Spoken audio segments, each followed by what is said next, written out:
Isang matagumpay, pinagpalang pagbati po sa inyo ng mga gilo po nating mga tagapakinig. Dito po sa ating pong programang Tinapay ng Buhay. Ako po ay nagagalak at natutuwa na kayo po ay aking makasama sa ilang minuto na ating pong pagbubulay-bulay sa salita po ng ating Panginoon. Well, today is January 20, 2021.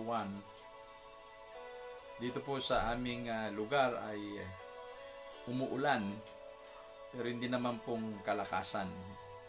Pero nakakabasa din po. I don't know sa mga lugar ninyo dito sa Luzon, Visayas at Mindanao kung umuulan po ba sa inyong mga lugar. Pero sa mga kwento ng aking mga kaibigan dito po sa Luzon, lalong-lalo na po dyan sa Baguio City, ay napakalamig daw po. Kahit po dyan sa parte ng Cagayan, ay napakalamig daw ang kanilang panahon. Salamat sa Panginoon, katulad ng sinasabi, in everything give thanks, for this is the will of God through Jesus Christ our Lord. Once again, I'd like to welcome you dito sa ating programa. Sa 3 John, verse 2, dahil isang chapter lang naman po ito. 3 John, sabihin natin chapter 1, verse 2. Ganito po ang ating mababasa. Beloved, I pray that all may go well with you and that you may be in good health as it goes well with your soul. Ulitin ko po, verse 2. Beloved, I pray that all may go well with you and that you may be in good health as it goes well with your soul. Pinagpala ng Panginoon ang pagkakabasa ng kanyang mga salita. Ito ay isa pa rin sa sinulat ni John the Beloved. At kung mapapansin po ninyo sa kanyang pagsusulat ay isa sa kanyang binigyan diin dito at warning ay yung mga agnostics. At binibigyan din niya ng pansin dito yung kahalagahan ng pagmamahal na sang-ayon kay Jesus. Ito yung tatak sa isang tao na nagsasabing siya ay isa siyang mananampalataya o dili kaya ay Kristiyano. When Jesus said, the world will know, the people will know that you are my disciples if you love one another. Salamat sa kanyang mga paalala sa atin, turo ng Panginoon sa atin, na ito ay ineko ni John the Beloved sapagkat isa siya sa mga witnesses sa ministry ni Jesus Christ. At dito naman po sa pagkakataong ito sa kanyang pangatlong liham ay meron siyang kausap na ang pangalan ay Gaius, isang elder. Maring elder sa edad na ibig sabihin ay may edad na siya physically, or elder nang ibig sabihin ay isa siya sa mga tagapanguna sa church, kung kaya nga ang tawag ay elder. Ano man ang pangahulugan, either matanda na siya, may edad na siya, o dili kaya ay isa sa mga tagapanguna. Ang mahalaga ay maunawaan natin yung sinabi niya sa verse 2. Minamahal, sabi niya, minamahal.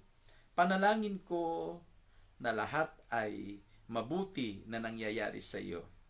At ikaw ay nasa mabuting kalagayan, kalusugan, katulad ng iyong kaluluwa o ng espiritual na buhay.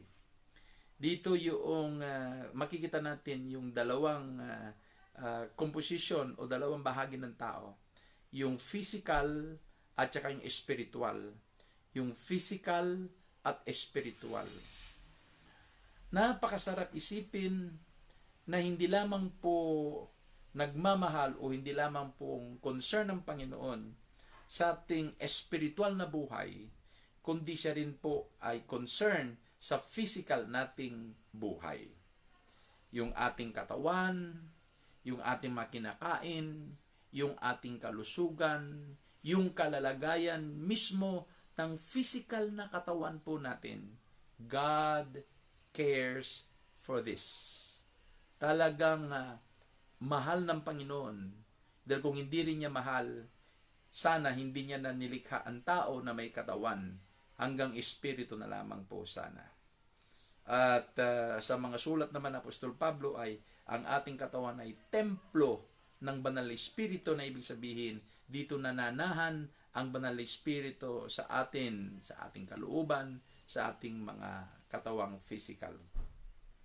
Napakasarap isipin na tayo na mananampalataya ng ating Panginoon, na ang ating mga wish or mga wishes sa ating kapwa ay malakas, malusog sila spiritually.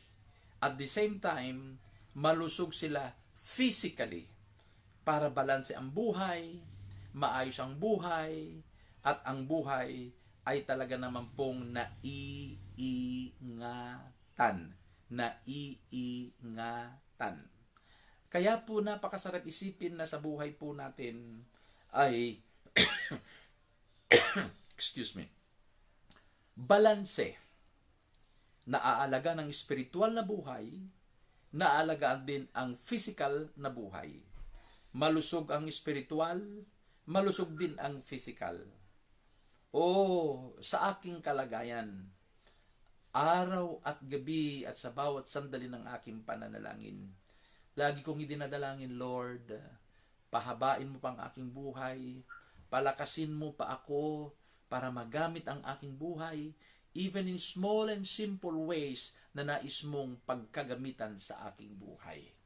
Yan ang aking laging panalangin at aking isipan, na maging daluyan ako ng pagpapala ng Panginoon, maging daluyan ng mensahe, maging daluyan ng pag-ibig sa ibang mga tao, na sa kabila na meron akong physical na karamdaman, ang aking dinadalangin, palakasin ako, palusugin ako ng Panginoon, upang ang aking buhay ay maging pakinabang sa Panginoon at maging pakinabang sa kaharian. Ang aking dalangin na nawa isang araw ay magising na lamang ako, ng aking mga kidneys ay restored and functioning normally. Ang aking dalangin na isang araw magising na lang ako, na ako ay mayroong malusog na kidneys na nag-filter sa aking mga dugo, nag-excrete, nag-flush out ng mga toxin sa aking katawan para makapamuhay at makapag-function normally ang aking mga internal organs, yung aking mga primary organs sa aking mga katawan. That has been my prayer all day long and every time that I pray about myself. Sapagkat kine-claim ko itong sinabi ni John na yung ating mga katawan ay nasa mabuting kalagayan, katulad ng ating mga espiritual nasa mabuting kalagayan. Pero lagi ko rin sinasabi, Panginoon, ikaw ang mas higit na nakakaalam kung ano ang mabuti para sa akin. Ikaw ang higit na nakakaalam kung ano ang mabuti para sa iyong kaluwalhatian at para sa iyong kaharian. Kung kaya nga't lagi kong ipinapailalim paggising ko ng umaga, lagi kong sinasabi, Lord, I submit, I dedicate my life to you, Lord. Lagi kong prayer, I submit, I dedicate my life to you. Gamitin mo ang aking physical na katawan in the way you wanted to be used. Yan ang madalas kong panalangin, at yan din ang panalangin ko sa inyo, na ang inyong katawang panlupa ay malusog, ang iyong katawang panlupa ay malakas, ang iyong katawang panlupa ay maayos katulad ng pagsasaayos ng espiritual na buhay po ninyo.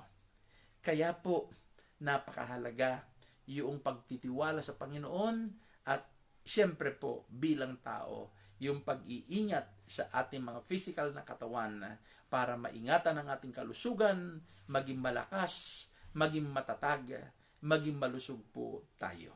Tandaan po natin, ang Diyos ay nagmamalasakit. Hindi lamang sa ating espiritual na buhay, kasama po dyan ang ating physical na buhay. I pray that your body prospers as your soul prospers. Maraming salamat. Ito po ang inyong programa Tinapay ng Buhay. Palagi nagpapaalala. Mahal tayo ng ating Panginoon, and shalom to everyone. Magandang tanghali po sa ating lahat.